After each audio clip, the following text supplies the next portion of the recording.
সম্মানিত দিনী ভাই বোন, মানুষের জীবনে সবচেয়ে জরুরি কাজ, মানুষ হিসেবে এর চেয়ে জরুরি কাজ মানুষের জীবনে নেই। তা হলো 5 ওয়াক্ত ফরজ সালাত, যার সাথে মানুষের কোনো আপোষ নেই। ফরজ বিধান আরও আছে, যেমন হজ, এতে মানুষের সাথে আপোষ আছে। মানুষ বলতে পারে যে এবছর যাচ্ছি না, সামনেবার যাব, ইনশাল্লাহ সামনেবার যাব, অথচ এটা ফরজ বিধান। তো একটু সুবিধা হলো, তো এবছর হলো না, সামনেবার হবে। যাকাত একটা ফরজ বিধান, 2 মাস আগেই দিয়ে দিতে পারবেন। আচ্ছা ঠিক আছে, হিসাব নিকাশ ঠিক আছে, আমি 1 মাস পরে দেব, দেন, একটু আপোষ হলো। রমজানের সিয়াম, রমজান মাস, আমি এখন অসুস্থ, পরে থাকবো, তো আল্লাহ বলছেন ঠিক আছে হলো, অথচ ফরজ বিধান। কিন্তু সলাতও ফরজ বিধান, এরকম কোনো সুযোগ নেই, সলাতের সাথে কোনো আপোষ নেই। আপনারা যারা মহিলা পুরুষ, কম বয়সের ছেলে, কম বয়সের মেয়ে, আপনারা এসেছেন, রাস্তাঘাটে আছেন, গল্পে ব্যস্ত আছেন, দোকানপাটে ব্যস্ত আছেন, মানুষকে দিনরাত দেখছি যে হঠাৎ অমুক মারা যাচ্ছে, অমুক মারা যাচ্ছে, জানাজাতে উপস্থিত হচ্ছি, কিন্তু শিক্ষা নিতে পারছি না, অথচ নেওয়া উচিত। আল্লাহ রাসূলকে একদিন জিজ্ঞাসা করা হয়েছিল যে সবচেয়ে বুদ্ধিমান কে, এটাই জিজ্ঞাসা। তো আল্লাহ রাসূল সাল্লাল্লাহু আলাইহি ওয়াসাল্লাম উত্তরে বললেন, আল্লাযী ইয়াযকুরুল মাউতা, যে তার মরণকে স্মরণ করতে পারে, সেই হলো সবচেয়ে বুদ্ধিমান। তো আমরা তো জানাজায় যাই, কান্নাকাটিও দেখি, কিন্তু মরণকে তো স্মরণ করতে পারি না। আল্লাহ রাসূল আর একটা বলেছেন যে জুরু কবরাকুম, এই ছেলে, শরম হয় না কেন তোমার? তুমি ওসব চিল্লাচিল্লি করে কি দেখাতে চাচ্ছ? তোমার একটু শরম বোধ হয় না কেন? যতই কষ্ট হোক, তুমি আমাকে দেখতে পাও আর না পাও, কথা শোনো, আমি তো তোমার জন্য এসেছি, আমি তো কোনো স্বার্থ নিয়ে আসি। যে যেখানে আছেন, দোকানপাটে লেনদেন বন্ধ করে আপনাদের একটা শরম থাকা দরকার। আজকে জিনিস কিনতে হবে কেন? কই, আমরা তো এরকম হাটে বাজারে জিনিস কিনি না, তা তো আছি বেঁচে, হাটে বাজারেই তো যায় না। আমার জীবনে আমি কোনোদিন দোকানেই বসিনি, চায়ের স্টলেই বসিনি, তা আমরা তো বেঁচে আছি। তো আপনারা যে যেখানে আছেন, আপোষের কথা বলে পরিবেশ নষ্ট করার চেষ্টা করেন না। সবসময় একটু শরম বোধ করবেন। শরম, লজ্জাবোধ একটা ভিন্ন জিনিস। আল্লাহ রাসূল বলছেন যে ঈমানের 17টা ভাগ আছে, তার সবচেয়ে বড় ভাগ হলো লা ইলাহা ইল্লাল্লাহ, এটাই সবচেয়ে বড় ভাগ। আর সবচেয়ে ছোট হলো ইমাতাতুল আযা আনিত তারিক, রাস্তা থেকে কষ্টদায়ক জিনিস সরিয়ে দাও। রাস্তায় বসা নিষেধ, রাস্তায় দোকানপাট নিষেধ, মিছিল মিটিং রাস্তায় নিষেধ। আল্লাহ রাসূল বলছেন যেখানে রাস্তা নিয়ে গন্ডগোল হবে, সেখানে রাস্তা ডবল হবে, বাড়িঘর ভেঙে দিয়ে। আল্লাহ রাসূল রাস্তার উপরে যত কঠোর, শরীয়তের আর কোনো জায়গায় তত কঠোর আমার বিদ্যা বুদ্ধিতে ধরা পড়েনি। রাস্তার উপরে আল্লাহ রাসূল যত শক্ত, যত কঠোর।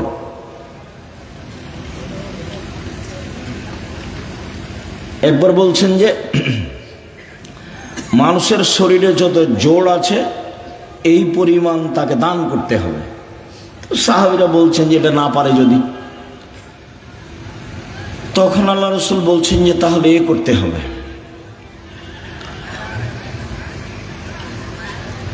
রাস্তা থেকে কষ্টদায়ক জিনিস সরিয়ে দিতে হবে। তাহলে শরীরের যত জোড় আছে সব জোড় সমান দান করা হয়ে যাবে। তো রাস্তার ব্যাপারে আল্লাহ রাসূল খুব শক্ত। তো তিনি বলছেন যে সবচেয়ে বড় ঈমান হলো লা ইলাহা ইল্লাল্লাহ, আর সবচেয়ে ছোট ঈমান হলো রাস্তা থেকে কষ্টদায়ক জিনিস সরিয়ে দেওয়া, রাস্তাতে যেন কোনো সমস্যা না থাকে। তারপরে তো কথা শেষ, বড় শেষ ছোট শেষ। আবার আল্লাহ রাসূল বলছেন ওয়ালা হাইয়ু মিনাল ঈমান, লজ্জা ঈমানের শাখা। এটা তো দরকার ছিল না, বড় হয়েছে ছোট হয়েছে তো কথা শেষ। কিন্তু আল্লাহ রাসূল আবার এই লজ্জাটাকে ভিতরে ঢুকিয়ে দিলেন। লজ্জা হচ্ছে ঈমানের সবচেয়ে গুরুত্বপূর্ণ শাখা। রাতে এইসব বড় মোবাইলে ল্যাংটা মেয়ে দেখে কে? লজ্জা নেই যার। দোকানে বসে আড্ডা পিটে কে? টিভিতে নগ্ন মেয়ে দেখে কে? লজ্জা নেই যার। আমরা বক্তব্য দিচ্ছি, কোরআন হাদিসের কথা বলছি, দোকানে বসে আড্ডা পিটছে কে? আড্ডা পিটছে, লজ্জা নেই যার। আমি কতবার বলছি যে এইসব নিজের খেয়ে পরের ধন না ধরে অমুকের চরিত্র ফুলের মতো পবিত্র, এইসব নোংরামি করে বেড়াও, রাস্তাঘাটে দলাদলি করে দাঙ্গাবাজি করে আর একজনকে জেল হাজতে দাও। মানুষের তো অবস্থা দেখলেই মানুষ কেমন চরিত্রহীন, মানুষ মানুষের উপরে কি জুলুম করতে পারে। তো এই ফর্মুলাই হচ্ছে জুলুমের, এই ফর্মুলাই হচ্ছে জুলুমের। তুমি এখানে গেলেই চাঁপাইনবাবগঞ্জের ভাষাতে তুমি তো দূরের কথা, তোমার বাপকে জুলুম করতে হবে। তার মানে এই পদ্ধতি ভুল। এটা হলো খ্রিস্টান আব্রাহাম লিঙ্কনের কাল্পনিক পদ্ধতি। ওরা এগুলো করে না, ওরা আপনাদেরকে বোকা বানিয়ে দিয়েছে, এগুলো করে বেড়াচ্ছে। আমি বহুদিন বলেছি যে একটা ছেলে মাদ্রাসা লাইনে পড়তে দিয়েছেন, কোরআন হাদিস শিখবে, তো তাকে আবার দাখিল পরীক্ষায় ভালো রেজাল্ট হয়েছে, তো তাকে আপনি আবার কলেজে ভর্তি করলেন কেন? কে খালা বলেছে ভালো রেজাল্ট হয়েছে? তাকে ছেলেটাকে কলেজে ভর্তি না করে কোথায় পড়াচ্ছে? একটা ইঞ্জিনিয়ার হতো, একটা ডাক্তার হতো। খালা এ কথা বলে, মামি এ কথা বলে, চাচা এ কথা বলে, চাচি এ কথা বলে, সবাই কথা বলে, তখন ছেলেটাকে স্কুলে দিয়েছে, ডাক্তারি লাইনে পড়ছে। তো যেই ছেলেটা প্রথম থেকেই স্কুলে আছে, বাপে বলছে ভালো মেধা, তো পঞ্চম শ্রেণী থেকে 2-3 জন প্রাইভেট মাস্টার রেখেছে, দশমে গিয়ে 4 জন প্রাইভেট মাস্টার রেখেছে।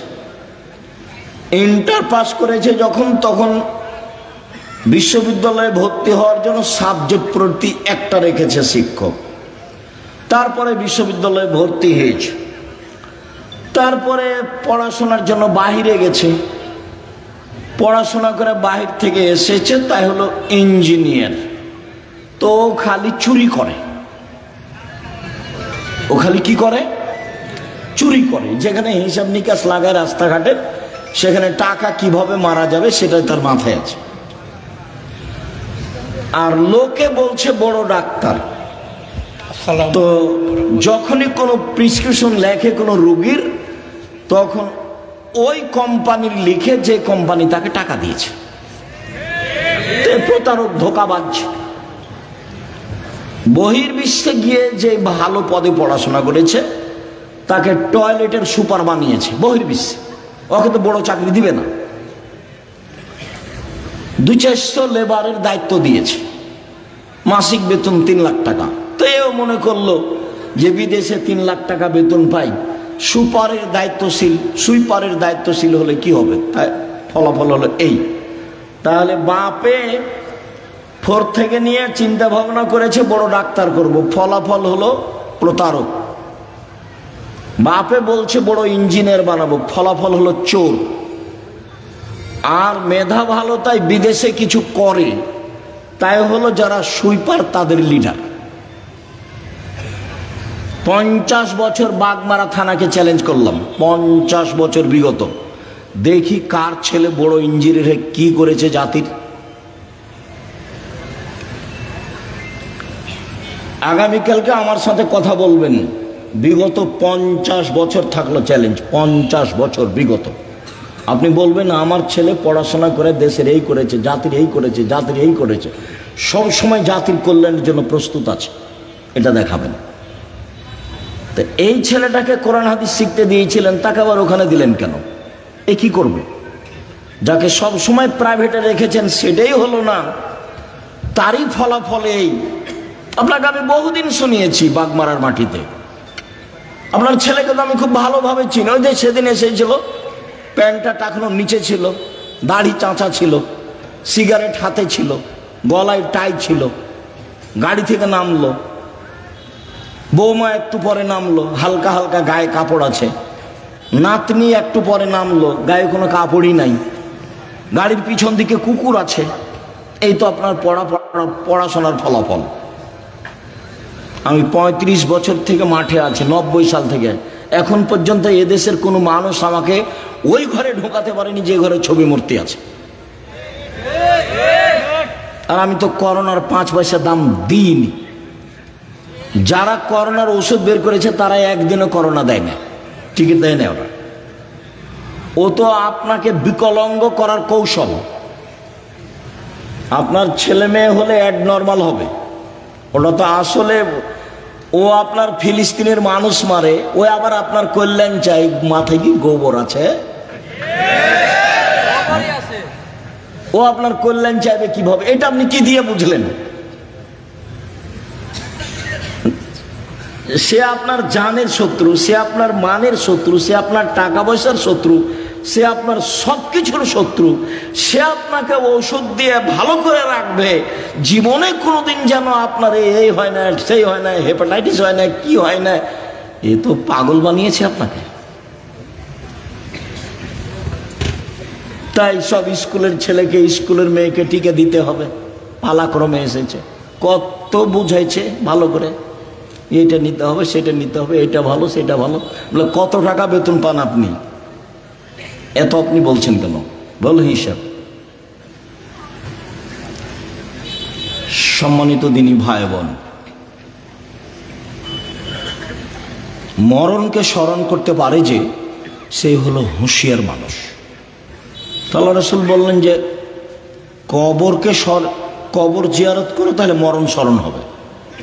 মাঝে মধ্যে কবরের পাশে যেতে হবে, বাপের, মায়ের, আত্মীয় স্বজনের কবরের পাশে গিয়ে হাত তুলে দোয়া করতে হবে এবং ভাবতে হবে আমিও এই কবরের সদস্য। আল্লাহ রাসূল বলছেন কুন ফি দুনিয়া কান্নাকা গরীব, তুমি দুনিয়াতে থাকো তুমি যেন অপরিচিত, তোমাকে কেউ চিনে না। অত বেশি চিনলে তোমার অহংকার আসতে পারে। আবের সাবেলিন, অথবা তুমি পথিক, রাস্তায় যেতে যেতে গাছের নিচে বসেছো, একটু ক্লান্ত সেই জন্য, তারপরে তুমি হাঁটতে লাগবে। এ হলো দুনিয়া। অন্যথায় তুমি নিজেকে ভাবো আমি কবরের একজন সদস্য। হাদিস বুখারী মুসলিম। এভাবে মুহাম্মদ সাল্লাল্লাহু আলাইহি ওয়াসাল্লাম বলেন। তো নিজেকে একজন কবরের সদস্য ভেবে যে কয়েকদিন বেঁচে থাকি, মারামারি বাদ দিয়ে, হইচই বাদ দিয়ে, নিজে উপার্জন করে নিজে খাই। বহুদিন বলেছি 4টা জিনিস: 5 ওয়াক্ত সালাত, কোরআন তেলাওয়াত, হালাল রুজি, আড্ডা না পিটা। জান্নাত হবে ইনশাল্লাহ। আড্ডা পিটা চিরদিনের জন্য হারাম। ওই যে দোকানে বসে আড্ডা পিটছেন, এটা হারাম। ওই যে মোবাইল নিয়ে সারাদিন সারা রাত ল্যাংটা বেটি ছেলে দেখছেন, এটা হলো আড্ডা পিটা, এটা হলো হারাম। ওইদিকে তোমার মা দেখে, এদিকে তোমার বাপ দেখে, ওই ঘরে তুমি দেখো, ওই ঘরে তোমার বোন দেখে, তাহলে পুরো বাড়িটা জেনায় সয়লাভ বন্যায়। তাহলে চরিত্র কোথায় আছে? এই আবার মোবাইলও ওদেরই, সব ফাংশন তাদের, ওরা বলে বন্ধু। সুদের যত পথ আছে, দুঃখিত সম্মানিত দিনী ভাই বোন, যে যেখানে আছেন অল্প সময় কথা বলি। আপনার সাথে কিছু গুরুত্বপূর্ণ কথা বলতে এসেছি। মানুষের জীবনে সবচেয়ে জরুরি কাজ 5 ওয়াক্ত সালাত। মানুষের জীবনে জরুরি হিসেবে এর চেয়ে জরুরি কোনো কাজ নেই। সেটা হজ হোক, জাকাত হোক, জমি চাষ হোক, চাকরি হোক, ব্যবসা হোক, বাণিজ্য হোক, হাইকোর্ট হোক, জজ কোর্ট হোক, পৃথিবীর এমন কোনো কাজ নাই যেটা মানুষের জন্য নামাজের সলাতের চেয়ে বেশি জরুরি হতে পারে। এটুকু আপনার বোঝা উচিত। আপনি আমার ভালোবাসায় এসেছেন এখানে, আপনি তো 5 ওয়াক্ত সালাত আদায় করেন না, করা উচিত, করতেই হবে।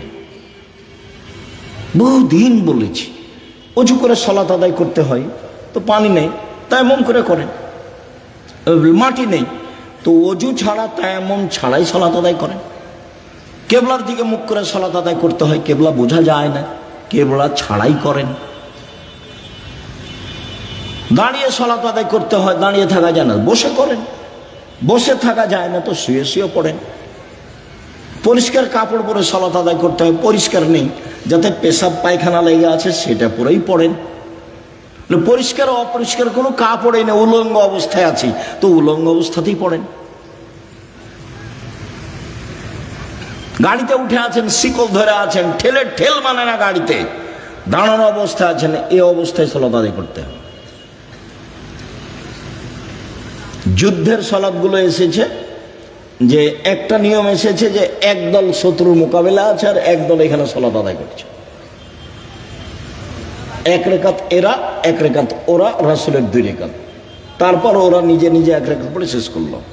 আর একটা এসেছে শত্রুর মুখে দাঁড়িয়ে আছে, এভাবে সালাত আদায় করছে, শত্রুর মুখের উপর আছে, এভাবেই সালাত আদায় করছে। তো রাসূল সাল্লাল্লাহু আলাইহি ওয়াসাল্লাম সালাতের উপরে এত সোচ্চার ছিলেন, যেই সালাত আমার আর আপনার ছেলে মেয়ের কোনো হিসাবে নেই। খাচ্ছে, পেশাব করছে, পায়খানা করছে, দিন কাটছে পশু প্রাণীর মতো, গরু ছাগলের মতো। আর দল করার ব্যাপারে ঠিকই আছে, আর মানুষের বদনাম আর গীবত করার ব্যাপারে, বিরোধিতা করার ব্যাপারে, শত্রুতা করার ব্যাপারে ঠিকই আছে। কত সুন্দর করে ছবি দিয়ে রাস্তাঘাটে তুলে রেখেছে, কি যে দেখাইতে চাচ্ছে। মানুষের ক্ষতি করে বেশি দিন বেঁচে লাভ নাই। আমার জীবনে আমি 2টা কাজ খুব চেষ্টা করি জীবন বাজি রেখে টিকে থাকা, খুবই কঠিন। তার একটা হলো, আমি আমার জীবনে মানুষের কোনোদিন প্রতিশোধ নিব না, ইনশাআল্লাহ। সে যা পারে করুক, যা পারে বলুক। পারিবারিকভাবে হোক, জমি জায়গার ব্যাপারে হোক, সামাজিকভাবে হোক, দল সংগঠনভাবে হোক, মানুষের কোনোদিন প্রতিশোধ নিব না। আর মানুষের পিছে পড়বো না, বদনাম করবো না। আমাকে ধুয়ে ছেড়ে দেখ না কেন, ও নিয়ে আমি মাথা ঘামাই না। বলেছে হ্যাঁ আমাকে এভাবে বলবে মানে, এরকম আমার মাথায় কাজ করে না। বরং আপনাকে আমি কতদিন বললাম, কেউ যখন গালি দেয় তখন আবার বন্ধ করলে আমি আবার পাল্টা রিং দিয়ে বলি যে ভাইজান গালি কি আরো বাকি ছিল, হয়তো বা মোবাইলে টাকা শেষ হয়ে গেছে নাকি, গালি দিয়ে নেন। প্রতিশোধ নিয়ে লাভ নাই, ওর পিছনে পড়ে লাভ নাই। আমার আব্বা বলতেন যে ছেলে মেয়ে দুনিয়াতে এসেছে ভাগ্য ছেড়ে এসেছে, তাই তাদের চিন্তা করতে হবে। আমি এখন বলি আব্দুল্লাহ, আব্দুর রহমান, আব্দুর রহিমের চিন্তা করতে হবে। ওরা কি ভাগ্য ছেড়ে এসেছে? ওরা ভাগ্য নিয়ে আসেনি, ওদের তাকদিরে কিছু লেখা আছে তো নাকি? যেদিন আল্লাহ মানুষ সৃষ্টি করেছেন সেদিন 4টা জিনিস লিখেছেন, হায়াতাহা ও মাউতাহা ও রিজকাহা ও মাসাইবাহা। তার মরণ, তার জীবন, তার রুজি, তার অসুখ বেসুখ। করোনা লেখা থাকলে হবেই। 4টা লেখা আছে, 1 মরণ, 2 জীবন, 3 রুজি, 4 রোগ ব্যাধি। আমি এই কথা বলিনি, এই কথা মুহাম্মদ সাল্লাল্লাহু আলাইহি ওয়াসাল্লাম বলেছে। এটা আমার ব্যক্তিগত কোনো স্বাধীনতা নাই এখানে, এটাকে আমি বিশ্বাস করি এবং খুব শক্তভাবে বিশ্বাস করি। ঢাকাতে এক লোক করোনা হয়েছে, তো আমি দেখবো আর গায়ে হাতে একটু দোয়া করব। তো আর ছেলে মেয়ে সবাই আছে, খালি আমাকে অনুরোধ করছে যে ওস্তাদজি আপনি ভিতরে আসেন না, ওস্তাদজি আপনি ভিতরে আসেন না, আপনি আমার আব্বার জন্য বাহির থেকে দূর করেন, দোয়া করেন। বলছি আমি তো, আমার অন্তর তো ধাক্কা খায় না যে তোমার বাপের গায়ে হাত লাগালে আমাকে করোনা ধরবে। ধরেও যদি, তা আমি বলবো না যে এই কারণে ধরেছে, আমি বলবো ওই যে লেখা ছিল সেই জন্য ধরেছে। না, আমি এত তাড়াতাড়ি পরিবর্তন হতে চাই না। মাস্ক দিয়ে ভাগ্য বাড়াতে রাজি নয়, এটা করতে রাজি নয়। শুনুন, 5 ওয়াক্ত সালাত আদায় করতেই হবে আপনাকে। আজকের জরুরি কথা আপনার সাথে, মানুষের জীবনে কিছু চাওয়া পাওয়া আছে। মানুষ বেঁচে থাকলে সমস্যা নেমে আসে, মামলা মোকদ্দমা হয়, জমি জায়গা লাগে, বাড়ি ঘর লাগে, কিছু লাগে মানুষকে। তো মানুষ আল্লাহকে বলতে শিখুক। কাকে বলতে শিখবে? আল্লাহকে। ও পারে, আরো যা করে তাকে কেউ ঠেকাতে পারে না, আরো ঠেকিয়ে দিলে কেউ করতে পারে না। আমার কাছে যে কত প্রমাণ আছে, মাঝে মধ্যে বলি না, 2013 সালের 24শে আগস্ট রোজ মঙ্গলবার সকাল 11টার সময় হাঁটাবো, বীরহাটাবো, রূপগঞ্জ, নারায়ণগঞ্জ, ঢাকায় বলেছিলাম আমার হাতে টাকা নাই, এ কথা সত্য, এখানে প্রতিষ্ঠান গড়বে, এ কথা সত্য, ইনশাল্লাহ গড়বেই গড়বে। প্রতিষ্ঠানটা প্রায় এখন 100 বিঘা জমির উপরে, 100 বিঘা। 2016 সালের 17 ফেব্রুয়ারি রোজ বুধবার বিকাল 4টা 4:30টার সময় বলেছিলাম এই ডাঙ্গিপাড়ায়, সেই প্রতিষ্ঠান এখন প্রায় 50 বিঘার উপরে অবস্থান করে, 50 বিঘা। এবছরের জানুয়ারিতে ছাত্র ছিল 2200, প্রায় 5000 ছেলে মেয়ে পড়াশোনা করে, 300 জন শিক্ষক শিক্ষিকা, প্রতি মাসে বেতন লাগে 40 লক্ষ। অথচ আমি নিজেকে মনে করছি আমি হলাম কচুর পাতার পানি। কচুর পাতার পানি বুঝেন না? একটু বাতাস আসলে কেমন হয়, এই পড়লো, এই পড়লো, এই পড়লো। মানে আমি ভিত্তি দিয়ে, বংশ দিয়ে, নিজের ব্যবসা দিয়ে, ক্ষমতা দিয়ে জামিয়া সালাফিয়া চালাই না। চলে কিভাবে আমি নিজেই বুঝতে পারি না, তা আমার আবার ক্ষমতা কি? সম্মানিত দিনী ভাই বোন, 6-7 নভেম্বরে আছে, একদিনের ভালোবাসা গড়াইন না, নইলে আমি তো তখন আর আসতে চাইব না। মাঝে মধ্যে যাবেন, ভালোবাসা গড়াবেন, পত্রিকা নেবেন। আপনার টাকা দিয়ে এতগুলো পত্রিকা ছাপে, কত জানো? প্রায় 16,000 পত্রিকা ছাপে, আল ইতেসাম পত্রিকা। তা আপনি মনে করেন না যে আমার টাকা দিয়ে ছাপাই, আপনার টাকা দিয়েই ছাপাই। তাহলে আব্দুল রাজ্জাক সাহেব কই, আমার বাঘ মারা বাড়ি, আমি তো কোনোদিন টাকা দিইনি। তা আপনি দেননি, কেউ দেয় না, এটা হয় কিভাবে? প্রায় 500-র অধিক এতিম এবং অসহায় মানুষ আছে, তাদের রুজি হয় কিভাবে? কেউ দেয়, নাহলে কিভাবে হয়? ওখানে কি মারিয়ামের মতো আল্লাহ দিয়ে যায়, জিবরাইল দিয়ে? মারিয়ামের খালু জাকারিয়া বলছে, মারিয়াম এ কি ফল, অসময়ের ফল যে শীতের দিনে রাজশাহীর ফজলি আম, ফজলি আম ছিল না, এমনি বলছি শীতের দিনে অসময়ের ফল। তখন মারিয়াম বলছেন, হাযা মিন ইনদিল্লাহ, এগুলো কোথা থেকে এসেছে? আল্লাহর পক্ষ থেকে এসেছে। এমন তো আর এখন নয়, মানুষই দেয়। এত বড় প্রতিষ্ঠান মানুষের সহযোগিতাই চলে। অবশ্যই যাবেন 6 তারিখ 7 তারিখে, দেশ বিদেশের আলেম ওলামা থাকবেন। আর ইবতেসাম এলাহি জহির, এহসান এলাহি জহির পাকিস্তানের ছেলে, ইবতেসাম এলাহি জহির থাকবেন। আরও কে থাকবেন আমি এটা জানি। সম্মানিত দিনী ভাই বোন, রাতের সালাত, রাসূল সাল্লাল্লাহু আলাইহি সাল্লাম বলেন, ইন্না শায়তান ইয়াকিদু আলা রাসিয়াতে আলা কাফিয়াতে রাস আহাদিকুম। যখন তোমাদের কোনো ব্যক্তি রাতে ঘুমায়, তখন শয়তান তার মাথায় চুলে গিরা লাগায়, 3টে গিরা লাগায়, চুল থাক আর না থাক, চুলে গিরা লাগায়।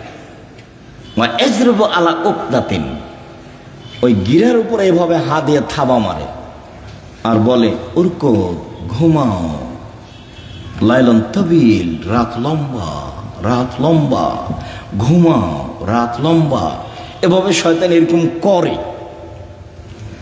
ফাইনিস্তাই কাজা আহাদকুম, তোমাদের ব্যক্তি যদি এখন কেউ ঘুম থেকে উঠে যায়, জেগে যায়, যাকার আল্লাহ, তারপর বলে আলহামদুলিল্লাহিল্লাযী আহয়ানা বাদা মা মাতানা ওয়া ইলাইহিন নুশুর, ওই আল্লাহর প্রশংসা যে আল্লাহ আমাকে মরণ দেওয়ার পরে জীবন দিল। একটু আগে মরণ দিয়েছিল, এখন আবার কি করলো? জীবন দিল। ওরই আমি প্রশংসা করছি, এইটুকু বললেই একটা গিরা খুলে যাবে।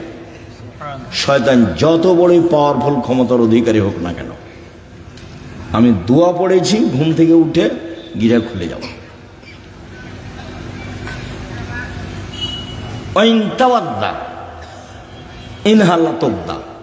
তারপরে যদি অজু করে তা আর একটা গিরা খুলে যাবে। ওয়াইন সল্লা ইনহাল্লাত ওকদা, যদি সলাত আদায় করে তাহলে আর একটা খুলে যাবে। ফাসবাহা নাশিতান তাইয়িবান নাফসে, এখন এই লোকটা সকাল করবে খুব উৎফুল্ল মনে, হাসি খুশি মুখে, উৎফুল্ল মনে, হাসি খুশি মনে, দেখতে ভালো লাগবে, কাজ করতে ভালো লাগবে, প্রশান্তির সাথে সকাল করবে। ওয়াইল্লা, এমনটা যদি না হয়, আসবাহা খাবিসান নাফসে কাসলানা, তাহলে ও সকাল করবে কেমন কেমন মুখে, বিবর্ণ মুখে, কেমন কেমন মুখে, ঘৃণিত মুখে, অলস চেহারায়। 7-8টার দিকে উঠবে, মুখটা দেখে কেমন কেমন লাগবে। কেন? শয়তানের মুখে পেশাব করে দিয়েছে, কানে পেশাব করে দিয়েছে। শয়তানের ক্ষমতা খুব বেশি, ক্ষমতা এত বেশি ক্ষমতা। আল্লাহ যখন বললেন এই সরে যা, আমি যে তোকে বললাম যে আদমকে সিজদা কর, তো সিজদা করলি না কেন?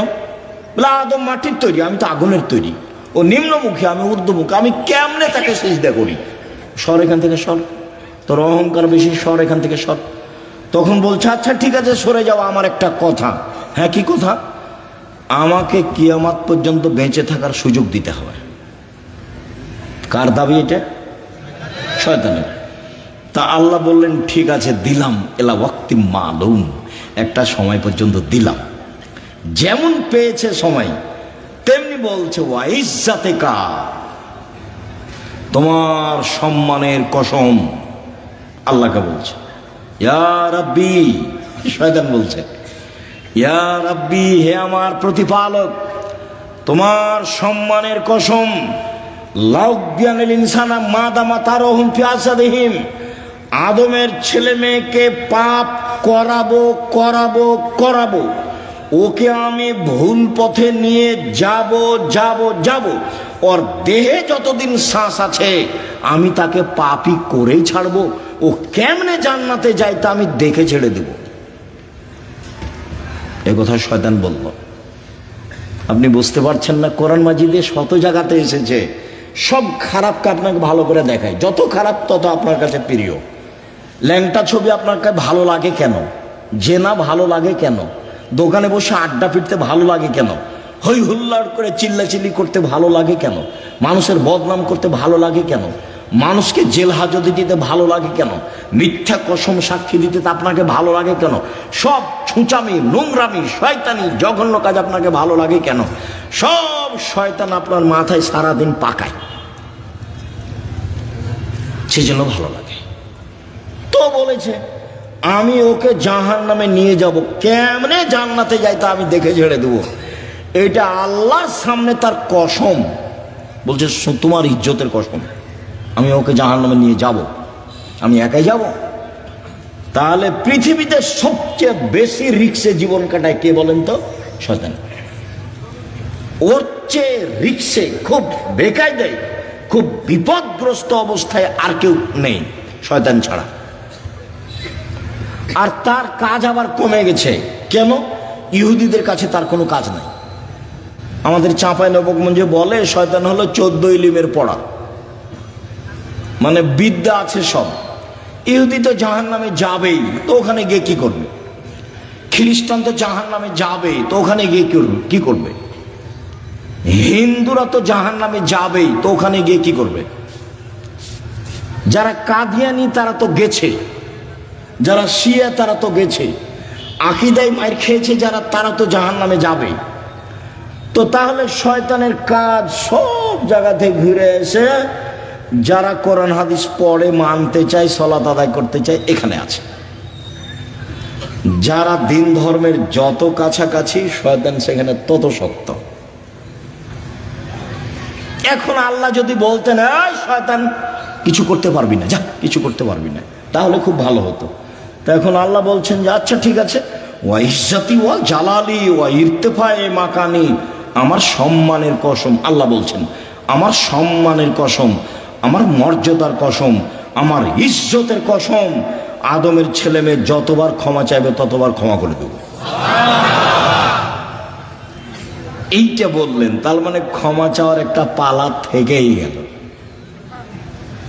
আমাকে আপনাকে বাঁচতে হলে দিন রাত ক্ষমা চেয়েই বাঁচতে হবে। মানে আস্তাগফিরুল্লাহ ওয়া আতুবু ইলাইহি তাসবিহ করে নিতে হবে। তাসবিহ, শ্বাস চলে যেমন অজান্তে, মুখে থুথু আসলে ফেলে দেন যেমন অজান্তে, সময় আসলে খাওয়া রেডি হয় যেমন স্বাভাবিকভাবে, তেমনি জীবনে স্বাভাবিকভাবে আসতে হবে আস্তাগফিরুল্লাহ ওয়া আতুবু ইলাইহি। আস্তাগফিরুল্লাহ ওয়া আতুবু ইলাইহি। চলছেন, ফিরছেন, উঠছেন, বসছেন, আল্লাহ বললেন যে ঠিক আছে, আদম সন্তান যতবার আমাকে বলবে আমার ভুল হয়েছে ততবার আমি ক্ষমা করে দেব, এইটা বললেন। কিন্তু বললেন না যে তুই কিছু করতে পারবি না, এটা বলেন। তখন আল্লাহ রাসূল বলছে কুল্লু বানি আদম খাত্তা, আদম সন্তানই পাপী। খায়র খাত্তাই না তখন সবচেয়ে ভালো আদমের ছেলে মেয়ে সেই যে বলে আস্তাগফিরুল্লাহ ওয়া আতুবু ইলাইহি, আস্তাগফিরুল্লাহ আল্লাযী লা ইলাহা ইল্লা হুয়াল হাইয়ুল কাইয়্যুম ওয়া আতুবু ইলাইহি রব্বিগফিরলি ওয়া তুব আলাইয়া ইন্নাকা আনতাত তাওয়াবুল গফুর।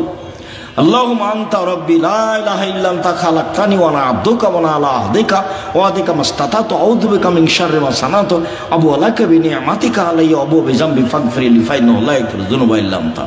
এই ছেলে, আমাকে কাজ দেখাচ্ছ, ধৈর্যের পরিচয় দাও।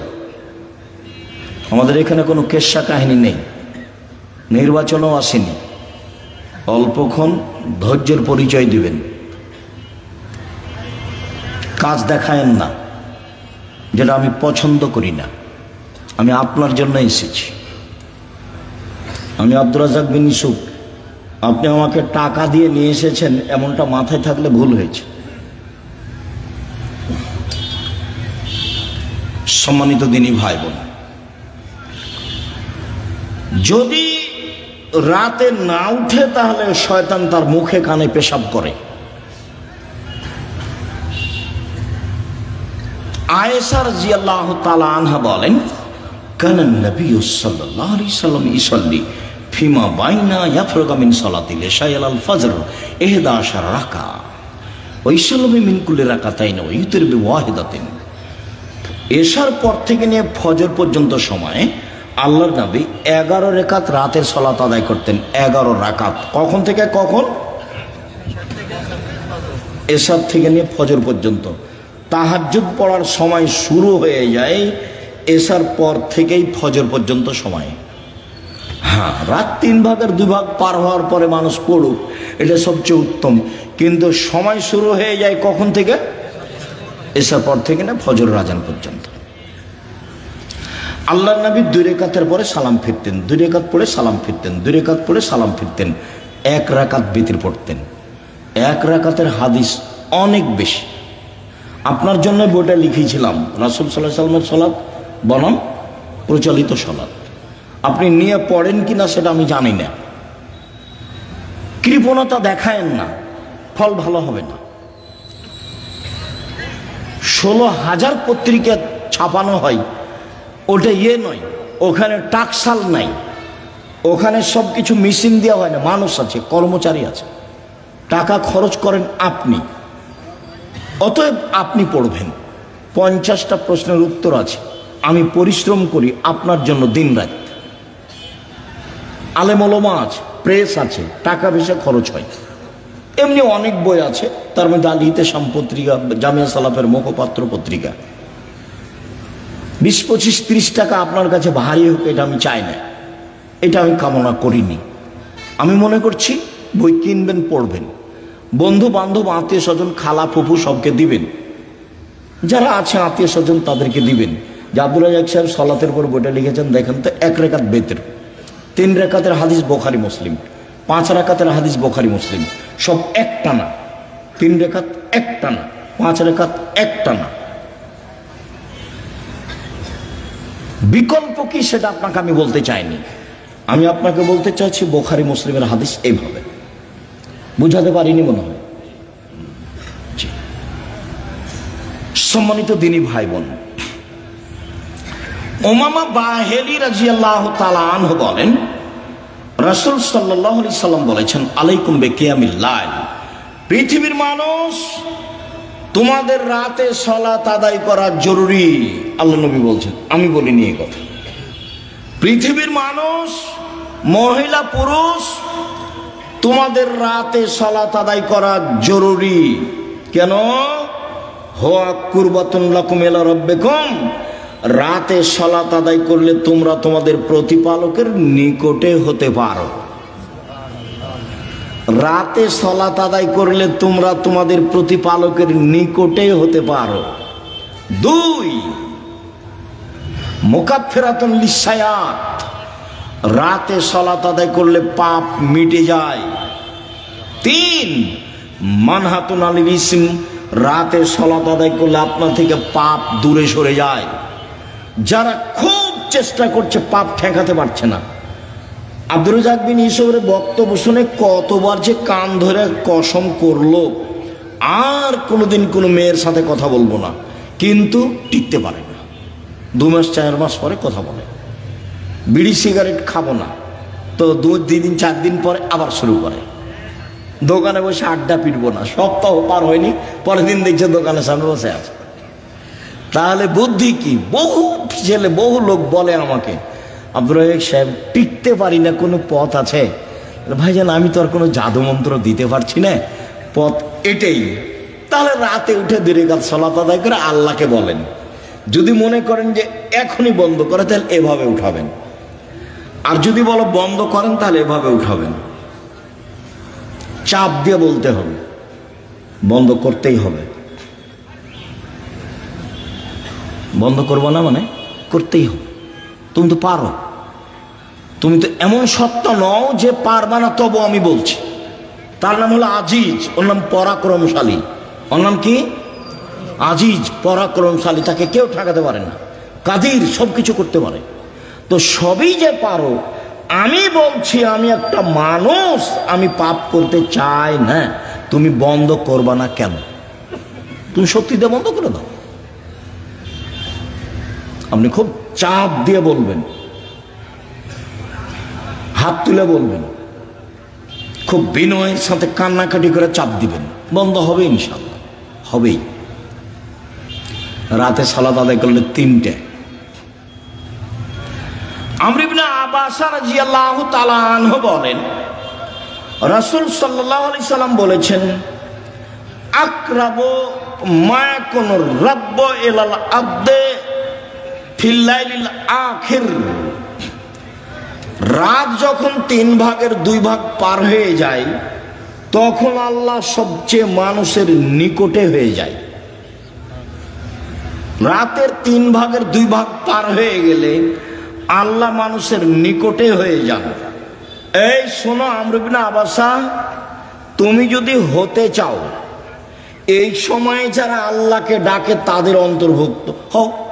হও না, হও, তুমি চেষ্টা করো, তুমিও হয়ে যাও, পারলে হও।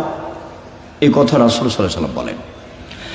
আবু হুরায়রা রাদিয়াল্লাহু তাআলা আনহু বলেন, রাসূল সাল্লাল্লাহু আলাইহি সাল্লাম বলেছেন, এনজিল রাব্বুনা তাআলা ইলা সামাই দুনিয়া হিনা ইয়াবকা সুলুসুল লাইলিল আখিরা, রাতের 3 ভাগের যখন 2 ভাগ পার হয়ে যায়, তখন আল্লাহ 7ম আকাশ থেকে 1ম আকাশে নেমে আসেন। এই কথাটার খুব মূল্যায়ন করতে হবে। এই ছেলে, আপসে কথা বলছো কেন? শরম বোধ হয় না? হাঁটাহাঁটি করো কেন? একটু লজ্জা বোধ হয় না কেন? শরম বোধ হয় না কেন? আমি তো কথা শেষ করবই ইনশাআল্লাহ। তা আপনার এত ব্যস্ততা বাড়লো কেন? আপনি একটু ধৈর্যের পরিচয় দিবেন। রাতের 3 ভাগের 2 ভাগ পার হলে আল্লাহ 7ম আকাশ থেকে 1ম আকাশে নেমে আসেন। নেমে এসে বলেন, মায়াসুলনি ফাউতিয়াহু, কে কি চায়, যে যা চায় আমি তাকে তাই দিলাম। মায়াদুনি ফাস্তাজিবালাহু, কে আমাকে ডাকে বিপদে পড়ে, আমি তার ডাকে সাড়া দিলাম। কি বলতে চাও? এলে বিপদে পড়েছি। ঠিক আছে, ঠিক করে দিলাম। কে ডাকে? 3 মাইয়াস্তাগফিরনি ফাগফির আল্লাহু, কে আমার কাছে ক্ষমা ভিক্ষা চায়, যে চায় তাকে আমি ক্ষমা করে দেব, যে চাই তাকে আমি ক্ষমা করে দেব। অন্য জায়গাতে বলছেন আল্লাহ তাআলা হাদিসে কুদসি, ইবনা আদম মা দাওয়াতানি রাজাওতানি, আদমের ছেলে মেয়ে শোনো, তুমি যেভাবে ডাকো আমি সেভাবে থাকি, তুমি যেভাবে আশা পোষণ করো সেভাবে আমি পূর্ণ করে থাকি। আদমের ছেলে মেয়ে শোনো, তুমি যেভাবে ডাকো আমি সেভাবে থাকি, তুমি যেভাবে আশা পোষণ করো সেভাবে আমি পূর্ণ করে থাকি। ওলা উবালি, আমি পরোয়া করি না তুমি কত বড় পাপী, তোমার ক্ষমা চাইলে আমি ক্ষমা করে দিই, আমি পরোয়া করি না তুমি কত বড় পাপী, তুমি যেভাবে ডাকো আমি সেভাবে থাকি, তুমি যেভাবে আশা পোষণ করো সেভাবে আমি পূর্ণ করে থাকি। ল বালাগাত জনবকানা সেমায়, আদমের ছেলে মেয়ে শোনো, তোমার পাপ যদি বেশি হতে হতে হতে আকাশে লেগে যায়, পাপ আর পাপ, আকাশ জমিন পরিপূর্ণ পাপ, জীবনটা শুধু পাপে ভরা। 15-16 বছর থেকে পাপ শুরু হয়েছে, এখন 40 বছর বয়স, শুধু পাপ, জেনা দিয়ে ভরা জীবন, অশ্লীলতা দিয়ে ভরা জীবন, মানুষের বিরুদ্ধে চলা দিয়ে, বদনাম গীবত দিয়ে ভরা জীবন। তোমার পাপ বেশি হতে হতে যদি আকাশ পরিপূর্ণ হয়ে যায়, আমাকে বলো, আমি তোমার পাপ ক্ষমা করে দেব। যেভাবে তুমি ডাকো আমি সেভাবে থাকি, তুমি যেভাবে আশা পোষণ করো সেভাবে আমি পূর্ণ করে থাকি, তুমি যেভাবে ডাকো আমি সেভাবে থাকি, তুমি যেভাবে আশা পোষণ করো সেভাবে আমি পূর্ণ করে থাকি।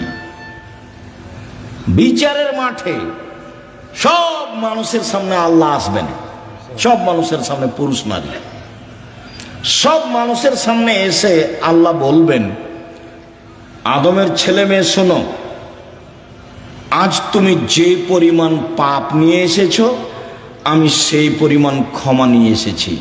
তোমার যে পরিমাণ পাপ আমার সেই পরিমাণ ক্ষমা, তোমার যে পরিমাণ পাপ আমার সেই পরিমাণ ক্ষমা, তোমার যে পরিমাণ পাপ আমার সেই পরিমাণ ক্ষমা, যদি শিরক না হয়ে থাকে। তো বাংলাদেশের ছেলে মেয়ে তো আল্লাহর রাস্তায় শিরক করছে, স্কুলে গিয়ে তো সুন্দর করে বলছে ওমা তোমার আকাশ, ওমা তোমার বাতাস। আমি বলি না, আমার ছেলে মেয়েকে বলতে দিনি। এখনো এমন কোনো পরিস্থিতি আমার উপরে আসেনি যে আমি বলতে বাধ্য। মায়ের দুধ ছেড়ে গিয়ে বলবে ও কালিমা তোমার আকাশ, এত বড় নোংরা কথা আমার ছেলে মেয়ে বলবে, এখনো এই পরিবেশ আমার কাছে আসেনি। যার কাছে বিদ্যা নাই, যার কাছে বুদ্ধি নাই, তার ছেলে বিয়ে করুক। আপনি কেমন বুদ্ধিমান মানুষ তা আমার কাছে ধরা পড়েনি, আপনার কাছে কি বিদ্যা সেটা আমার কাছে ধরা পড়েনি। সবচেয়ে বদের গোড়া হলো আপনার ওই ঠাকুর। ঠাকুর হলো ঢাকা বিশ্ববিদ্যালয়ের শত্রু, ঠাকুর মুসলমানের শত্রু। যেদিন ভারত, বাংলাদেশ, পাকিস্তানের মুসলমান ইংরেজদের হাতে নির্যাতিত, সেদিন ঠাকুর ক্ষমতা দেখাই, মান সম্মানে বসবাস করে লন্ডনে। সেই ঠাকুরের গান আমার ছেলে মেয়ে পড়ে, পাগল হয়ে গেছি।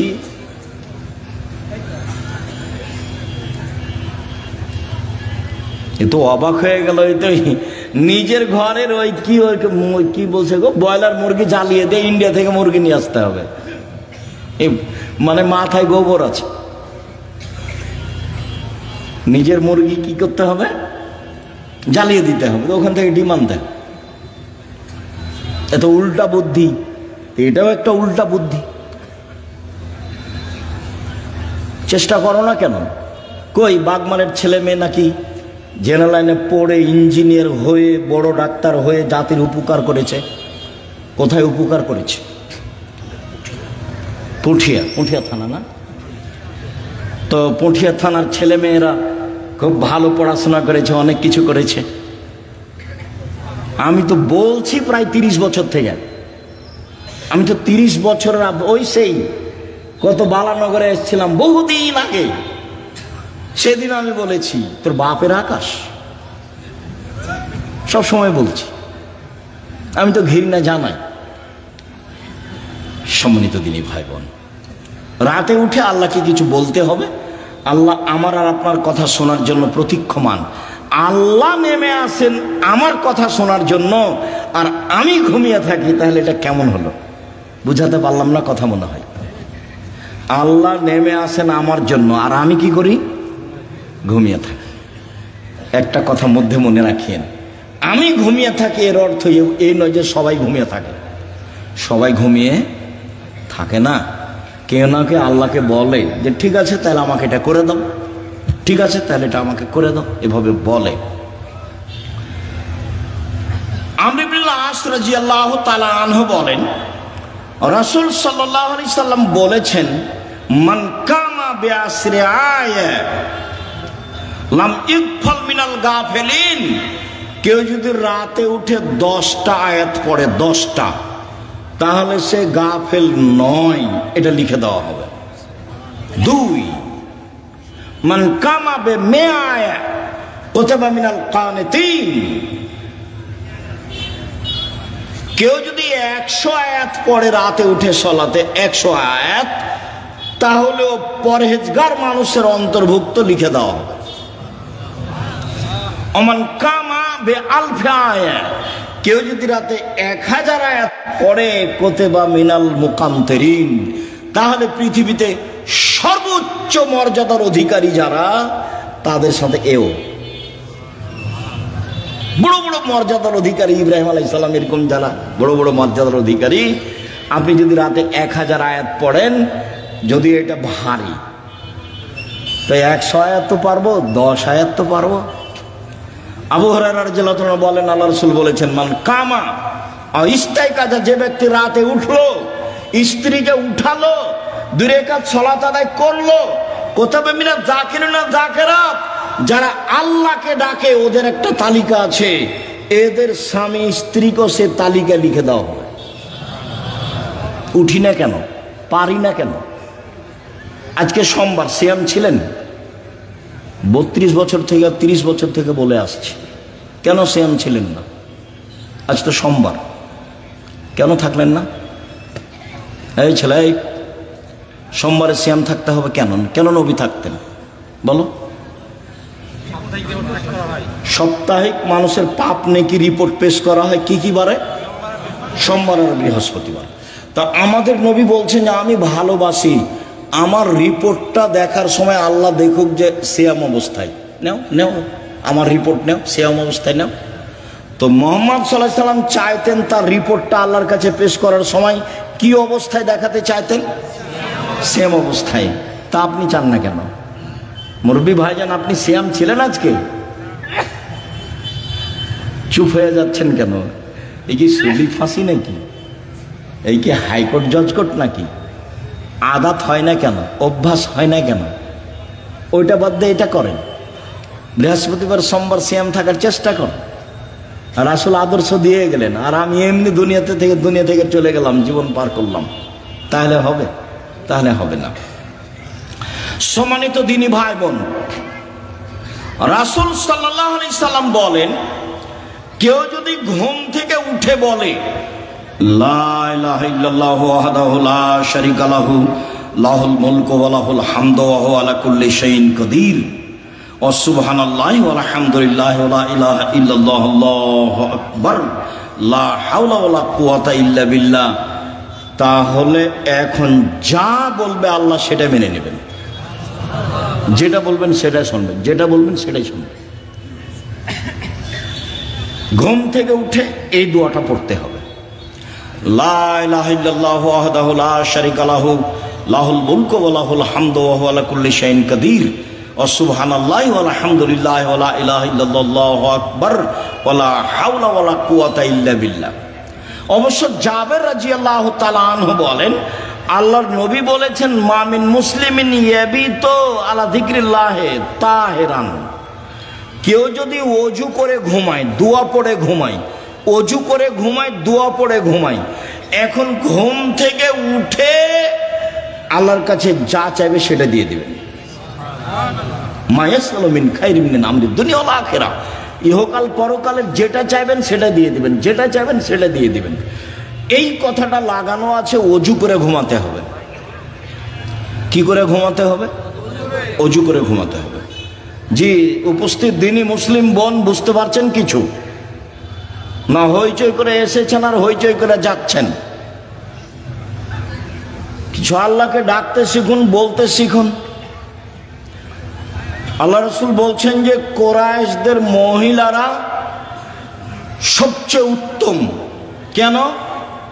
দুইটা কাজে তারা বেশি আগ্রহী, যত্নবান।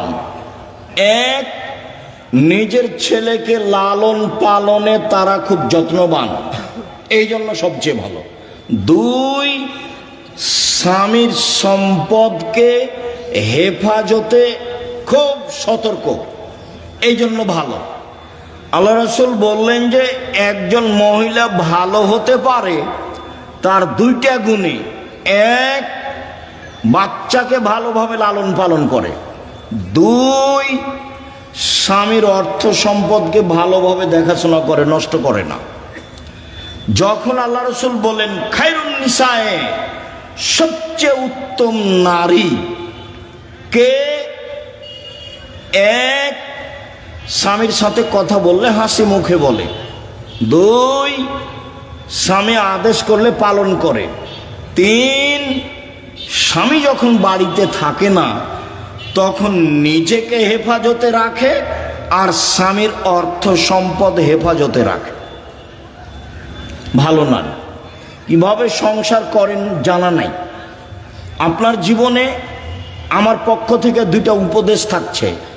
একটা হলো স্বামীর সামনে অভিমান করবেন না। অভিমান নেই, অভিমান বলে কোনো জিনিসই নেই। অভিমান করলেই শয়তান আপনার ক্ষতি করবে। অভিমান কি? অভিমান আমাকে স্বপ্নপুরী দেখাতে নিয়ে গেল না। অভিমান কি? নাটোরের রাজবাড়িটা আমাকে একদিন দেখতে নিয়ে গেল না। অভিমান কি?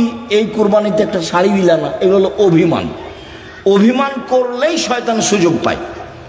আর যদি আপনি বলতে শিখেন যেভাবে আপনি রাখবেন আমি সেভাবেই খুশি, মোটা কাপড়ে আপনি খুশি তো আমি খুশি, চিকন কাপড়ে আপনি খুশি তো আমি খুশি, আমার পক্ষ থেকে প্রতিবাদ নেই, অভিমানও নেই, তো শয়তান কি করবে তাহলে? তো শয়তান মুখ বন্ধ করে সরে যাবে। আর যদি খালি অভিমান করেন আর যদি পূর্ণ না করে থাকে তাহলে সারা রাত শয়তান আপনাকে বলবে হলো হলো 3 মাস আগে একটা কথা বলেছিলি সেটাও মানেনি, গত রমজানে একটা শাড়ি চেয়েছিলি সেটাও মানেনি, হলো তোকে তোর কোনো কথাই মানবে না। তখন ঘুম থেকে উঠেও বলে যে তোর সংসারই করবো না, যা তুই আমাকে বাদ দে, তুই সংসারই করবো না, এখনই ছেড়ে দে, এখনই ছেড়ে দে, আমি তোর সংসার করবো না। তখন এ নিরুপায় হয়ে বলে যে যা তাহলে করবি না তো কি করবো, আর 1 তালাক 2 তালাক 3 তালাক যা। যেমন 3 তালাক বলা হয়েছে তখন আর শয়তান নেই, চলে গেছে। এখন দুইজনই ফ্রি। ইন্না লিল্লাহি ওয়া ইন্না ইলাইহি রাজিউন। এইবার ছেলে মেয়ে 3টে যে খুব ঝামেলা। কয়দিন পরে দেখবেন স্বামী কাঠগড়ায় একদিকে আর স্ত্রী কাঠগড়ায় একদিকে।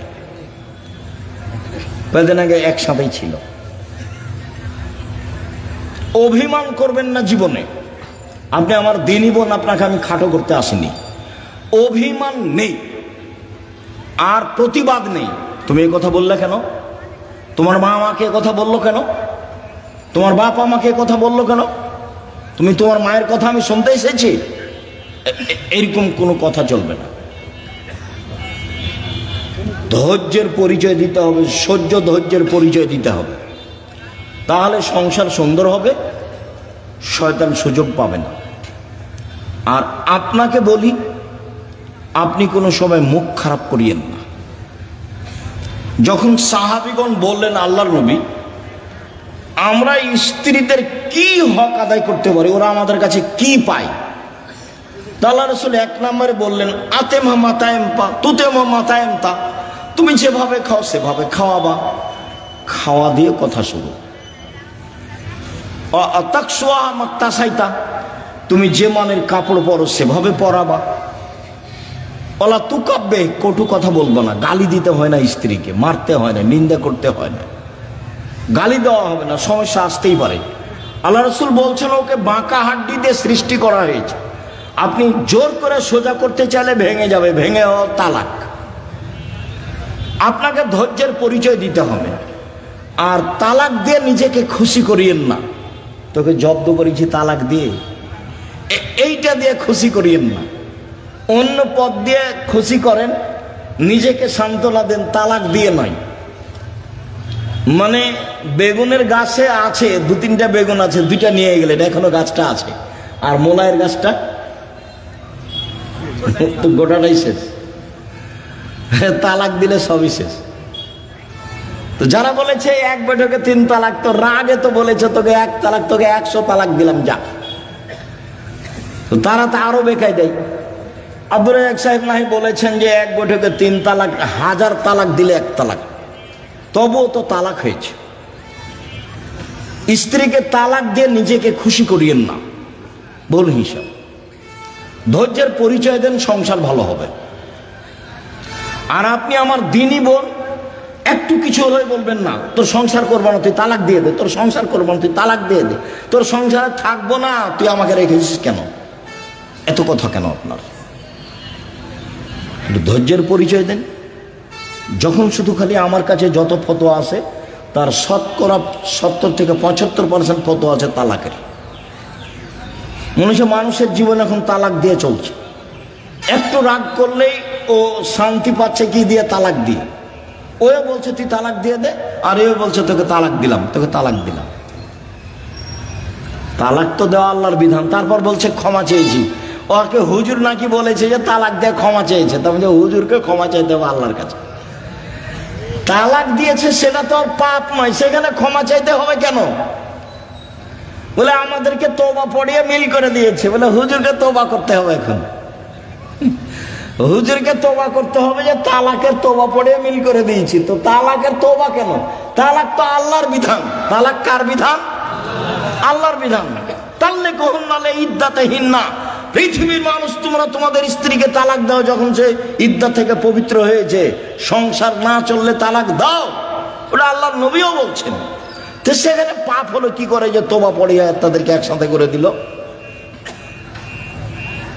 তালাক তো একটা বিধান। মানুষের সংসার শেষ পর্যন্ত যদি নাই চলে তাহলে এই পথে ফিরে আসতে হবে।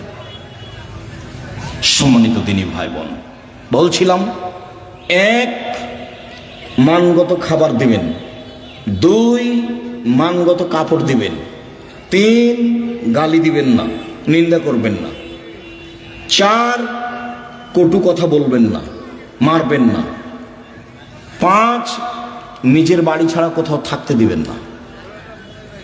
আপনার বাড়িতে থাকবে, আপনার স্ত্রীটা যে আপনার মাথায় থাকে যেন, হাট বাজারে তাকে যেতে হবে না।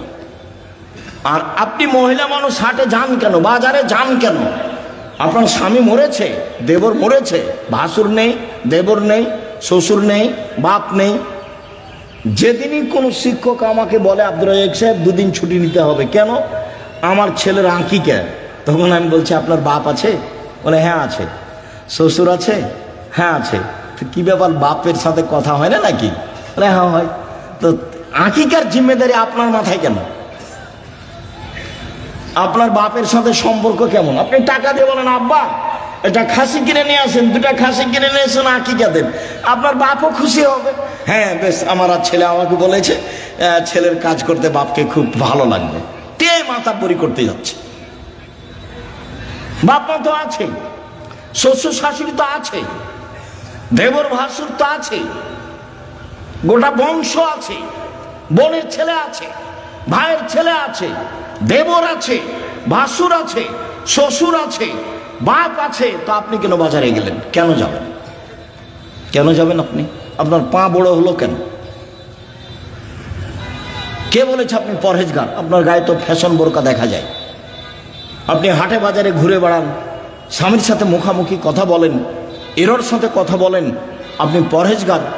কে বললো আপনি পরহেজগার? মৌল হিসাব দেখবেন, তাকো 1 মিনিট, এই ছেলে খেয়াল করে এদিকে তাকো, পরহেজগারিতে দেখাচ্ছে। যা জিবরাইল ইলান নবী সাল্লাল্লাহু আলাইহি সাল্লাম, জিবরাইল নবীর কাছে আসলেন। নবীর কাছে এসে বলছেন হাজিহি খাদিজা, এই যে খাদিজা, এই যে খাদিজা আতাত, এই যে আসছে, এই যে খাদিজা আসছে। মাহা এনাউন, তার সাথে আছে একটা পাত্র, ফিহে এদামুন তম, তাতে আছে তরকারি, তাতে আছে খাদ্য, তাতে আছে তরকারি, তাতে আছে খাদ্য। ও আপনার কাছে এটা নিয়ে আসছে। শোনেন, মোহাম্মদ সাল্লাল্লাহু আলাইহি ওয়াসাল্লাম জিবরাইল বলছেন। কে বলছেন বলেন তো? জিবরাইল বলছেন। কাকে বলছেন? আমাদের নবী মোহাম্মদ সাল্লাল্লাহু আলাইহি ওয়াসাল্লাম বলছেন, ফাকরা আলাইহা সালাম মিন রাব্বিহা ওয়া মিন্নি, ওকে বলে দেন খাদিজা আল্লাহ তোমাকে সালাম দিয়েছে। খাদিজা, জিবরাইল তোমাকে সালাম দিয়েছে। ও বাশশারা বাইতিন ফিল জান্নাহ মিন সাকাবিন, আর বলে দেন খাদিজা তোমার জন্য জান্নাতে একটা ঘর বানানো হয়েছে হীরা মুক্তা মাণিক্য দিয়ে। লা সাখাবা ফিহে ওয়ালা নাসাবা, সেখানে নেই কোনো হইচই, নেই কোনো কষ্ট ক্লেশ ক্লান্তি, সেখানে নেই কোনো হইচই হই হুল্লাড়, সেখানে নেই কোনো কষ্ট ক্লেশ দুঃখ দুর্দশা, কিছু নেই। বলে দেন তিনটা কথা। এক, খাদিজা আল্লাহ তোমাকে সালাম দিয়েছে। দুই, খাদিজা জিবরাইল তোমাকে সালাম দিয়েছে। তিন, খাদিজা তোমার জন্য একটা জান্নাতে ঘর বানানো হয়েছে, জিবরাইল বলেন আমাকে। দেখলেন, খাদিজা একজন মহিলা মানুষ কি করেছেন, কি করেন এমন, খাদিজা কি করেন এমন? আব্দুর রাজ্জাক সাহেব, সেই তো আমরা তো বুঝতে পারছি না কি করেন এমন। তাহলে দেখি আরো দুইটা কথা বলি আপনার সাথে, দেখি কিছু ধরা পড়ে নাকি। ইব্রাহিম আলাইহিস সালাম তার স্ত্রী সারাকে নিয়ে এক এলাকা পার হচ্ছিলেন। ইব্রাহিম সালামের স্ত্রী পৃথিবীর ইতিহাসে সবচেয়ে সুন্দরী মহিলা সারা, এ কথা মুহাম্মদ সাল্লাল্লাহু আলাইহি ওয়াসাল্লাম বলেন। তো ইব্রাহিমকে বলা হলো যে আপনার স্ত্রীকে স্বৈরাচার সরকার ডেকে পাঠিয়েছে। তো ইব্রাহিম আলাইহিস সালাম চেষ্টা করলেন, কিন্তু রক্ষা হলো না। পৃথিবীর দ্বিতীয় মহামানব ইব্রাহিম আলাইহিস সালাম শেষ পর্যন্ত বললেন, যাও, স্বৈরাচারী সরকার তোমাকে ডেকে পাঠিয়েছে, যাও। তো ভিতরে ঢুকতেই ওই স্বৈরাচারী সরকার দাঁড়িয়েছে, হাত বাড়িয়েছে, গায়ে হাত লাগাবে সেই জন্য। তখন সারা বলছেন, এই থামো, আগে অজু হবে, এক, দুই রাকাত সালাত হবে, তারপরে কোনো কথা। অজু করে 2 রাকাত সালাত আদায় করে বলছেন, আল্লাহুম্মা, হে আল্লাহ, ইন কুনতু আমানতু বিকা ওয়া বিরাসূলিকা, আমি সারা যদি তোমাকে মেনে নিয়ে থাকি যে তুমি আল্লাহ, আমি সারা যদি তোমার নবী ইব্রাহিমকে নবী বলে মেনে নিয়ে থাকি, যে ইব্রাহিম নবী আমি মেনে নিলাম। 3, আমার জিন্দেগিতে যদি আমি আমার লজ্জা স্থানকে আমার স্বামী ছাড়া কাউকে ব্যবহার করতে না দিয়ে থাকি, এই কথা 3টা যদি আমার সত্য হয়ে থাকে, নির্জনে এই স্বৈরাচারী শাসক যেন আমার গায়ে হাত লাগাতে না পারে। কথা শেষই হয়নি, উল্টে পড়ে গেছে ও। দেখলেন না ঈমানের দাবি কেমন? পারবেন? হাটে বাজারে হ্যাঁ করে হাঁটছেন, ঘুরে বেড়াচ্ছেন, কি দিয়ে হবে? বাড়িতে যাবেন, টিভি চলছে, স্বামী তো কেমন আপনি ভালো জানেন। আপনার স্বামীকে আমি খাটো করে কষ্ট আপনাকে দিতে চাই না, তবে আপনার স্বামী কাপুরুষ আমার কাছে ধরা পড়ে, এটা ঠিক।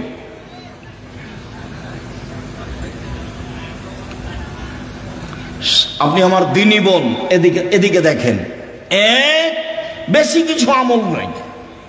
এক, আমি নবীকে মেনে নিয়েছি, আমাদের নবী মুহাম্মদ সাল্লাল্লাহু আলাইহি ওয়াসাল্লাম আমরা মেনে নিয়েছি, আমাদের নবীকে মুহাম্মদ সাল্লাল্লাহু আলাইহি ওয়াসাল্লাম আমরা মেনে নিয়েছি। 2, আল্লাহকে মেনে নিয়েছি যে তুমি আছো, সবকিছু করতে পারো, তুমি আজিজ, এ তো মেনে নিয়েছি। 3, জিন্দেগিতে জেনা করিনি, এইটা আমাকে দিতে হবে, দিয়ে দাও। আল্লাহ বলেন ঠিক আছে দিব। ও মানুষ, আমি মানুষ নাই, ও পারে, আমি পারি না, তাকে দেয় আল্লাহ, আমাকে কেন দেয় না? দিবেই তো, দিতে হবে। আমি যেটা চাচ্ছি সেটা আল্লাহকে কি করতে হবে? দিতেই হবে। দেরি হলেও দিতে হবে, দিতেই হবে। আমি মানুষ, আমি অধিকার রাখি। আমি পাপী হলে কি হবে? আমি তো বলছি আমি গুনাহগার, তুমি আমাকে ক্ষমা করো, এটা আমাকে দিয়ে দাও। আমি তো বলছি, আমি তো মানুষের কাছে চাইনি, ধর্ণা ধরে বলিনি যে এই করেন সেই করে দেন, তুই আপনি কত ভালো মানুষ, আপনি অমুককে দিয়েছেন। এ তো আমি কাউকে বলতে চাইনি, আপনাকে বলছি, তোমাকে বলছি, করে দাও। এদিকে দেখেন, হাজেরা বলছেন যে ইব্রাহিম আলাইহিস সালাম আমাকে কাবা ঘরের পাশে রেখে চলে যাচ্ছে। তা আমি পিছে পিছে হাঁটছি আর বলছি, আইনা তাজহাবা ইব্রাহিম, ইব্রাহিম আপনি কোথায় যাচ্ছেন? আইনা তাজহাবা ইব্রাহিম, ইব্রাহিম আপনি কোথায় যাচ্ছেন? অর্থাৎ রকুন বিহাযালদি লাইসা ফি ইনশাআল্লাহ শাই, আপনি আমাকে এমন একটা উপত্যকায় ছেড়ে যাচ্ছেন যেখানে মানুষজন তো নেই, নেই পশু প্রাণী, ঘাস পাতাও নেই, কিছুই নেই। আপনি আমাকে কিছু বলবেন না? এরকম নির্জন মরুভূমিতে রেখে যাচ্ছেন, না কথা বলছেন না, যেতেই আছেন। তো স্ত্রীর পিছে পিছে হাঁটছেন। এক পর্যায়ে বলছেন, আল্লাহ আমারাকা, আল্লাহ কি আপনাকে এইভাবে চলে যেতে বলেছেন? আপনি আমাকে কিছু না বলেই যাবেন? আর আপনি আমাকে তো বলবেন যে হাজেরা থাকো, কোনো সমস্যা নেই, 2 বছর 5 বছর পরে আসবো, দেখা হবে, কিছু তো সান্ত্বনামূলক বলবেন। কিছু না বলে চলে যাচ্ছেন, আল্লাহ কি আপনাকে চলে যেতে বলেছেন? তখন ইব্রাহিম আলাইহিস সালাম বলছেন, নাম, হ্যাঁ চলে যেতে বলেছেন। তখন তিনি বলছেন, ফালাই সাইয়্যিদুল্লাহ তাআলা, ঠিক আছে, আল্লাহ আমাকে ধ্বংস করবেন না। ধ্বংস করবেন না মানে উনি কি খেয়ে থাকবেন? আরে কয়েকশো কিলোমিটারের মধ্যে কোনো মানুষ নেই, দোকানপাট নেই, গাছপালা নেই, ঘাস পাতা নেই, কোনো কিছু নেই। তার আল্লাহর উপরে কত ভরসা। বলছে ঠিক আছে, তাহলে আল্লাহ আমাকে ধ্বংস করবেন না। তো ঘুরে এসে বাচ্চা দেখছেন, কি যে অবস্থা ছেলের, ব্যাগে যা পানি ছিল তা তো শেষ হয়েছে। কি যে হয়, সাফা পাহাড়ে উঠলেন, কোথাও পানির পথ নেই, দৌড়িয়ে নেমে মারোয়াতে গেলেন, কোনো পথ নেই। আবার বাচ্চা দেখতে আসলেন, 1 বার 2 বার 3 বার 4 বার 5 বার 6 বার 7 বার। এবার বাচ্চার দিকে আসছেন, ভাবছেন বাচ্চা মনে হয় মারাই যাবে। বুখারীর হাদিসে এভাবে এসেছে। হঠাৎ বলছে, কি চান? কে? আমার পানির প্রয়োজন। ঠিক আছে, পানির প্রয়োজন বলতেই জিবরাইল বাচ্চার পাশে, জিবরাইল নিজের পা দিয়ে আঘাত করলেন। বাচ্চার পায়ে আঘাত হয়েছে কথা মিথ্যে, বাচ্চার পায়ে জমজম চালু হয়েছে কথা মিথ্যে। জিবরাইল নিজে পায়ের আঘাত করতে পানি একবারে জোরে ফুটে বের হতে লাগলো। তখন হাজেরা পানিগুলি থামাতে লাগলেন। জম জম মানে থামো, উনি বাঁধ দিয়ে পানিগুলো থামাচ্ছেন। আল্লাহ রাসূল বলছেন, যদি হাজেরা পানি না থামাতেন তাহলে জমজমের পানি সারা পৃথিবীতে ছড়িয়ে পড়ত। এভাবে রাসূল সাল্লাল্লাহু আলাইহি ওয়াসাল্লাম বলছেন। আপনি মহিলা মানুষ, নিরাশা হন কেন? আব্দুর রাজ্জাক সাহেব শোনেন, অনেক কথা ছিল আপনার সাথে, তো আপনার সাথে তো কথা বলতে পারি না। তো একটা কথা, সব সময় আপনার কথার মাঝে একটা কথা ফুটে ওঠে যে মহিলারা জান্নাতে যাবেই। 1 5 ওয়াক্ত সালাত, 2 রমজান মাসের সিয়াম রোজা, 3 স্বামীকে মেনে চলা, 4 জেনায় লিপ্ত না হওয়া। তো আমাদের তো এরকম ঘটে গেছে, এখন কি উপায়? চিন্তা করবেন না, চিন্তার কিছু নেই। বুখারী মুসলিমের হাদিস থেকে আপনাকে পরামর্শ দিয়ে আলোচনা শেষ করব ইনশাআল্লাহ। 1, আপনি আজ থেকে বন্ধ করেন, কোনো ছেলে যদি আপনার সাথে কথা বলতে চায় তাহলে আপনি বলবেন ইন্নী আখাফুল্লাহ, আমি আল্লাহকে ভয় করি। তোমরাকে বলছি, মোবাইলে কোনোদিন আর মেয়ের সাথে কথা বলবা না, বলবো যে আল্লাহকে ভয় করি। খালি যদি আল্লাহকে ভয় করি এই কথা বলো, তো পরকাল তো টিকবেই। পৃথিবীর কোনো বিপদ তোমার সামনে এসে তোমাকে ধ্বংস করতে পারবে না। এক। দুই, জেনা বন্ধ, আজ থেকে বন্ধ। তুমি যদি এই সিদ্ধান্ত নিতে পারো জেনা বন্ধ, যে কোনো বিপদ থেকে বেঁচে যাওয়া। প্রমাণ দিতে পারবা? ওই যে বুখারী মুসলিম, ওই যে ঘটনা, তিনজন রাস্তায় হাঁটছিল, বৃষ্টি আসলো, গর্তে ঢুকে গেল, ওপর থেকে পাথর এসে মুখটা আটকা পড়ে গেল। একজন বলল যে বাপ মাকে ভালোবাসি, পাথর সরিয়ে দেন। তা আল্লাহ বললেন দিলাম। একজন বলল যে একটা লোককে কাজে নিয়েছিলাম, অর্ধেক দিন কাজ করে চলে গেল, টাকা দিতে চাইলাম, নিল না। আমি ওর টাকা বাড়াতে তো অনেক গরু ছাগল করে দিলাম। একদিন এসে বলছে আমাকে টাকা দেন। আমি বললাম গরু ছাগল নিয়ে যাও। আমাকে বলছে মজাক করবেন না। না, মজাক করিনি, তুমি সবই নিয়ে যাও। সবই নিয়ে গেছে। তো এই কাজটা যদি ভালো করে থাকি পাথর সরিয়ে দাও, দিলাম। তার একজন বলছে আমার চাচাতো বোনের সাথে আমি জেনা করতে চেয়েছিলাম, তো আমাকে 200টা স্বর্ণ মুদ্রার কথা বলেছিল। আমার চাচাতো বোন ভেবেছিল আমি গরিব মানুষ, টাকা সংগ্রহ করতে পারবো না স্বর্ণ মুদ্রা। আমি হাড় ভাঙা পরিশ্রম করে লম্বা সময় 200 দিরহাম দেনার জমা করে তাকে দিলাম। আমি জেনায় বসেছি, জেনা করব। তখন আমাকে বলছে দেখ আল্লাহকে ভয় কর, আমাকে অসতী প্রমাণ করিস না। দেখ তুই আল্লাহকে ভয় কর, আমাকে জেনাকারিনী মহিলা হিসাবে গণ্য করিস না, আমাকে অসতী প্রমাণ করিস না। তা আমি অন্যায় করিনি, উঠে গেছি। তো দাও তাহলে পাথর সরিয়ে দাও। তা আল্লাহ বলছেন দিলাম। এ দেখেন, বোঝা গেল না কথা? আর এদিকে আল্লাহ বলছেন অনাহান নাফসা আনিল হাওয়া ফাইনাল জান্নাতা হিয়াল মাওয়া। কেউ যদি নিজেকে অশ্লীল কাজ থেকে ঠেকাতে পারে, আমি আল্লাহ তাকে জান্নাতুল মাওয়া দিলাম। আপনি রাতের লম্বা আলোচনা আছে, বক্তব্য রেকর্ডিংয়ে আছে, সেখান থেকে নেবেন। আপনাকে নেওয়ার জন্য আন্তরিকভাবে অনুরোধ জানিয়ে কয়েকটি জরুরি কথা, চলাচল বন্ধ করে কথা শুনবেন। আর আমি কোনো সময় আসলে আমার একটা অনুরোধ রক্ষা করবেন, কাজ মাথায় করে নিয়ে আসছেন না। আপনি যখন রাস্তায় হাঁটেন, গল্প করেন, তখন আপনার কাজটাকে আমি ঘৃণা করি, আমাকে ভালো লাগে না। আর আমি আমার কথার উপরে খুব বিশ্বাসী যে আমি কোরআন হাদিসের কথা বলি। আমার জীবনে আমি কোনোদিন রূপক অপ্রয়োজনীয় কথা বলিনি। তো আপনার হেঁটে বেড়াটা, আপনার গল্প করাটা, আপনার চায়ের স্টলে বসে থাকাটা, এটা আমি ঘৃণা করি। কাজে এই সময় আপনি আমাকে কাজ দেখাবেন না। কি করবেন? গিয়ে দোকানে বসে থাকবেন, নাহলে বউয়ের সাথে গিয়ে ঝগড়া লাগাবেন। কি কাজ আছে? আমি তো আপনার এলাকায় থাকি, যে আপনার কাজ আমি খুব ভালোভাবে বুঝি। আর জমি জায়গার চাষ যদি বলেন, তা আমার আব্বা কৃষক মানুষ ছিলেন, আমিও কৃষকতাকে ভালো বুঝি। জমি চাষ করা, কিভাবে ধান উৎপাদন হবে, কিভাবে আমার আব্বাকে আমি দেখেছি। কাজে আপনার কাজকর্ম আমি ভালো জানি। উপার্জনের পথ 4টা। এই ছেলে, উপার্জনের পথ কয়টা? 4টা। 1 দিন মজুরি, সন্ধে টাকা শেষ হবে। 2 চাকরি, 25 দিনে সাধারণত টাকা শেষ হবে। কয়দিনে? 25 দিনে। বাকি 5 দিন ধার কর্য করে চলবে। 3 জমি চাষ, মাস শেষে বছর শেষে লাভ লস সমান বা লস বেশি। এবার আলুতে খুব লস থাকলো। 4 ব্যবসা। তখন আল্লাহ রাসূল বলছেন সত্যবাদী বিশ্বস্ত ব্যবসায়ীরা নবীর সাথে থাকবে। তাহাজ্জুদ পড়ে থাকা যায় না।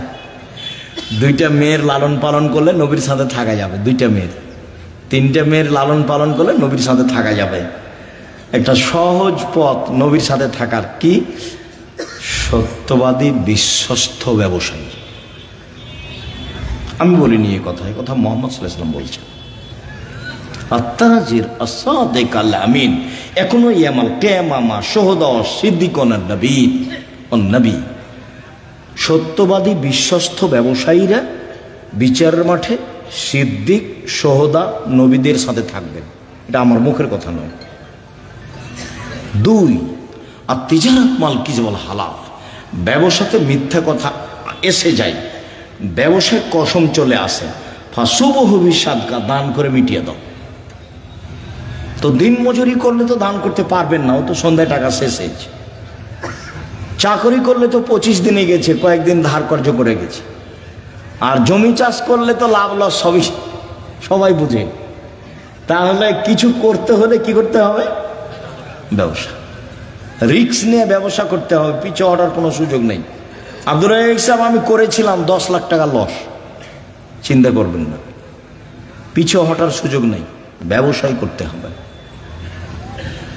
তবে যে ব্যবসা ধরে আছেন সেটাকে সহজে বাদ দিয়ে আরেকটা করতে যাবেন না, ওটা আল্লাহ রাসূল না করেছে।